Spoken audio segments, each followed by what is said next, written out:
მოგესალმებით მეგობრებო, როგორც ხედავთ, სხვა რაკურსით დაგიბრუნდით. იმედია, ეს რაკურსი გაამართლებს, იმიტომ რომ ძალიან მომწონს ესე გადავიღებდით დიდი სიამოვნებით. მოკლედ, დღეს ვაკეთებ ლობიოს სრულიად განსხვავებული რეცეპტით. ლობიო სხვა რაკურსით. მას ერქმევა ლობიო, ოღონდ სხვა რაკურსით. დაჩით ჩვენ. ვაპირებ ცხოვრებაში პირველად გავაკეთო მჭადის ჩიფსები. ამისათვის დამჭირდება მარილი და წყალი. მეტი არაფერი. ცოტაზეც უძავ შეგნით, რომ უფრო ესეთი იყოს ელასტიური. გამარჯობა. ჩემი და ჩემო გვიერთდა, რომ სულ რაღაც 9800, 2000, ну 9000-ზე მეტი გამოვწერით დაგვრჩა იმისათვის, რომ ჩემი და გამოჩნდეს ეკრანებთან. ასევე როგორც პროფესიონალ იუთუბერებს აქვთ ხოლმე სპეშალები, გადავწყვიტე, აი ხარა ვქნა, ძალიან ხელი რომ გამომივიდა. სპეშალები რო აქვთ ხოლმე იუთუბერებს, მე მინდა რომ 1000 გამომწერით თუ მეყოლება, გავაკეთო ასეთი სპეშალი.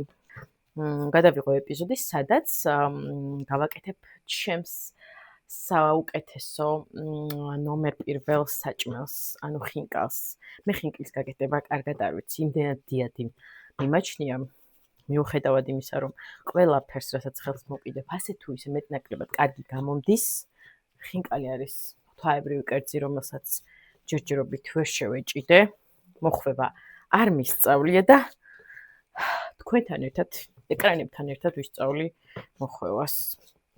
მე ამის პირობას ვდებ, რომ 1000 გამომწერზე გავაკეთებ special episodes და გავაკეთებ ხინკალს. კაი, მოურიეთ. ისული მაქვს, როდის გავაკეთებ ხინკალს, ამიტომ მეგობრებო, ადექით და გამოიწერეთ ჩემი არხი. მე გპირდებით, რომ აუცილებლად გაგახალისებთ ახალი რეცეპტებს შემოგთავაზებთ, რომელიც შეიძლება არც კი გაგიგონიათ, ან გაგიგონიათ, მაგრამ რაღაც დეტალები თქვენ არ გიცდიათ და ჩემიდან ისწავლოთ და ამიტომ გთხოვთ არ დაიზაროთ. მოკლედ თავიდან მე რო ჩემი არხი დავიწყე, მიზანი არა მარტო თქვათ რაღაცა საჭმელების მომზადება იყო და სხვადასხვა რეცეპტების შემოთავაზება თქვენთვის.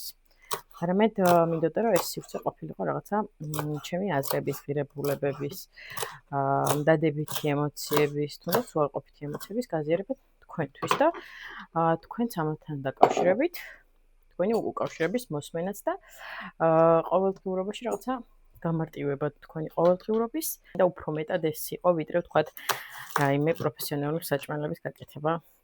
ხედავთ ალბათ, რომ პროფესიონალურადაც არ ვაკეთებ, უბრალოდ ეს არის ჩემი საყვარელი საქმე და იმპროვიზაციით ვაკეთებ ხოლმე რაღაცებს და ხო და ამ კვირაშიც, როგორც ყოველ კვირა, არის ხოლმე რაღაცები სოციალურ ქსელში, რომელიც ძალიან მაშფოთებს, მაბრაზებს და მაღიზიანებს და არ შემეძლო, რომ ეს რაღაცები არ მომეყოლა თქვენთვის.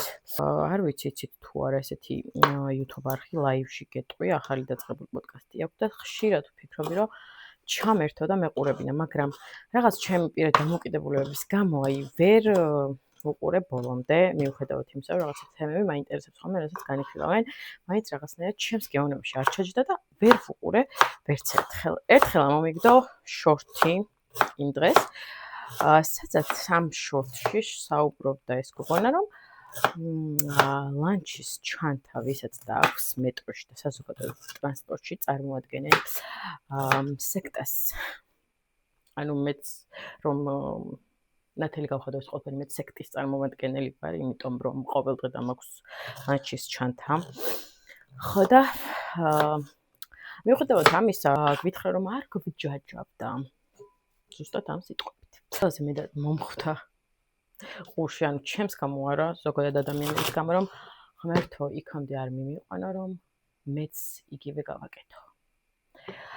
ჩემი აზრით, როცა ცდილობ, რომ აუდიტორია გყავდეს, ცდილობ, რომ მაყურებელმა გიყუროს, გაიზიაროს შენი შეხედულებები, მოსაზრებები, არ უნდა იყო ასეთი judgmentally. ეს სიტყვა შეიძლება ძალიან ბევრს ნიშნავდეს ზოგიერთი ადამიანისთვის.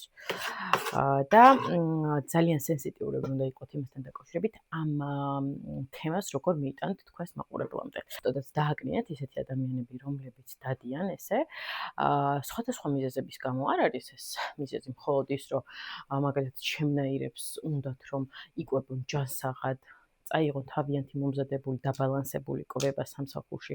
ასევე არ უნდათ რომ კოლოსალური თანხები გადაიხადონ ჯანსაღ კვებაში, რადგან არ მინდა ხოლმე რომ ჭამოთ თუნდაც ხაჭაპური ლობიანი, რომელიც შედარებით იაფი არის ყოველდღე და მინდა ხოლმე რომ ყველანაირად დაბალანსებული კერძი ვჭამოთ, თუნდაც იქ ბოსტნეული ფცილები და ასე შემდეგ და ამის გამო მიწევს ხოლმე სახლში გავაკეთო და უფრო მეტად ბიუჯეტურად და უფრო მეტად ჯანსაღადაც და ის მიზეზი ზუსტად რომ შეიძლება ის 5 და 6 ლაერც არ გქონდეთ რომ ხაჭაპურში და ლობიანში გადაიხადონ. ამიტომ ესეთი სენსიტიურ თემას ასე საჯაროდ როცა გყავთ ამდენი მაყურებელი არ უნდა განიხილავდეთ.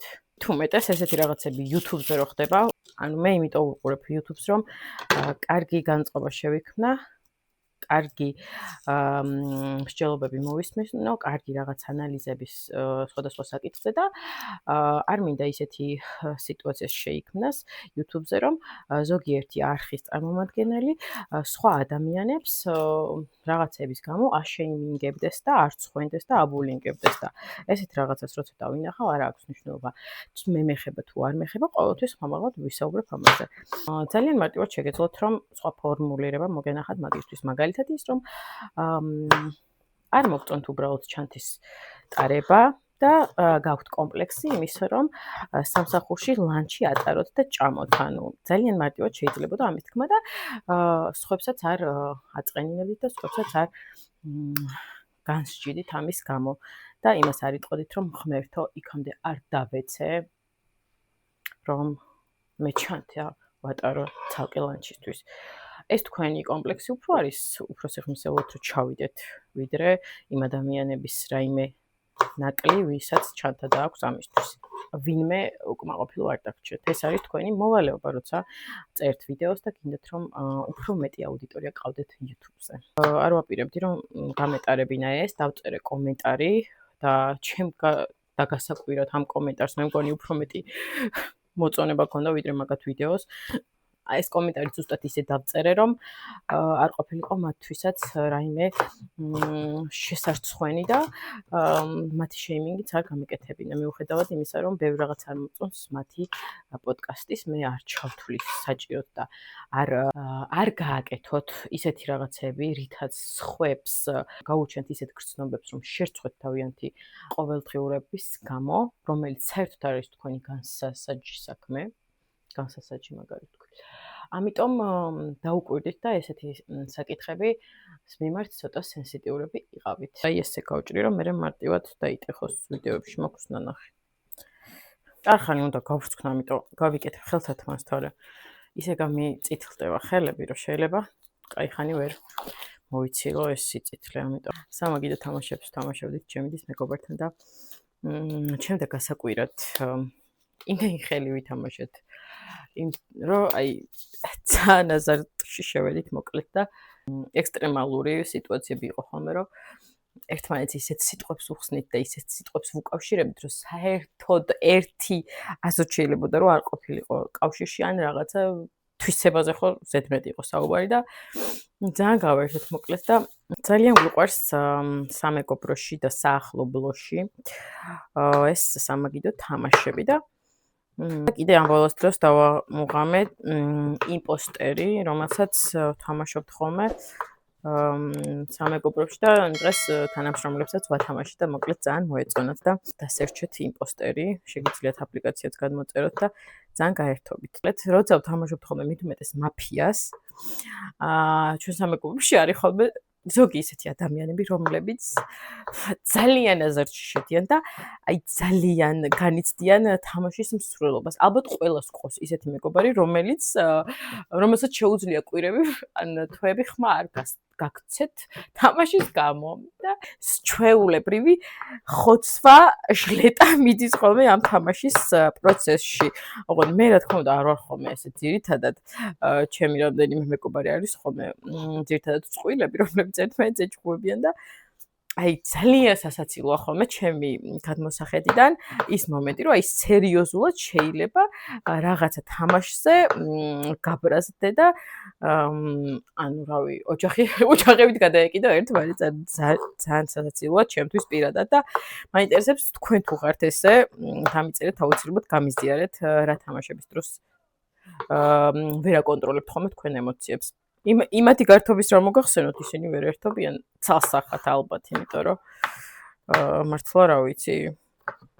სიკვდილის სიცოცხლის საქმედ მიიჩნევენ იმ თამაშების მოგებას და რაღაცეებზე რა თქმა უნდა გული დამწყვეტია, მაგრამ ესე რაღაცა ვიღაცისთვის მეჩხუბა და ამის გამო ხმა არ გამეცა, რა ვიცი. ეხლა რაც გავიზარდე იმ პერიოდში არ მახსენდება და ბავშვობაში შეიძლება ყოფილვარ, არ ვიცი. და მოკლედ გუშინაც ძალიან ისეთი დაძაბული თამაშები გქონდა და ძალიან ვისიამოვნეთ ამ კოდორის სიტყვებით და ნიორი დავჭყლიდავთ. ხან მეორე მეგობარს იმდენი თამაშები გვაქვს ხოლმე.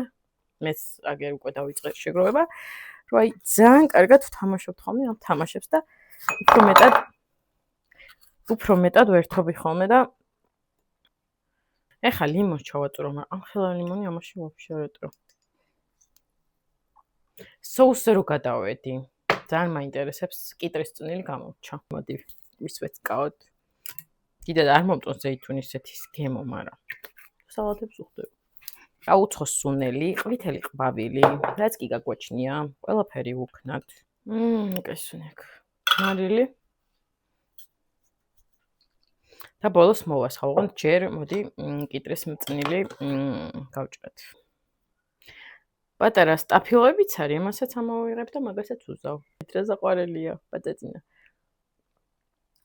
აი ბილი რო არის მწნილი, რაღაცა ვერჭამ. წნილი ჩემთან ასოცირდება რაღაც ხრაშუნასთან და მაგიტომ მირჩევნია ხოლმე ხრაშუნა.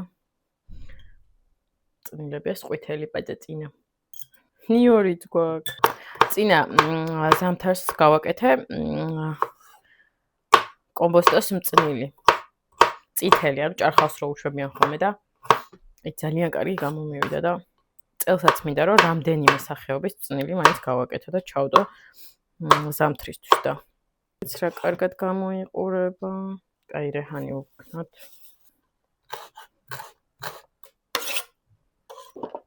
ნიკოს უზავრად დამრჩა. რა ლამაზია. ვაუ.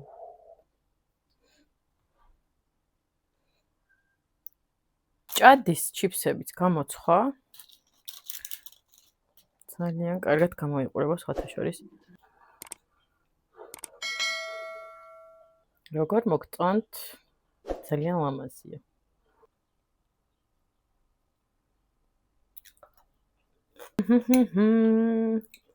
ეს კომბოსტო არასდროს არ მექნიას ლობიო სალატში და აი უგემრიელესი გამოვიდა.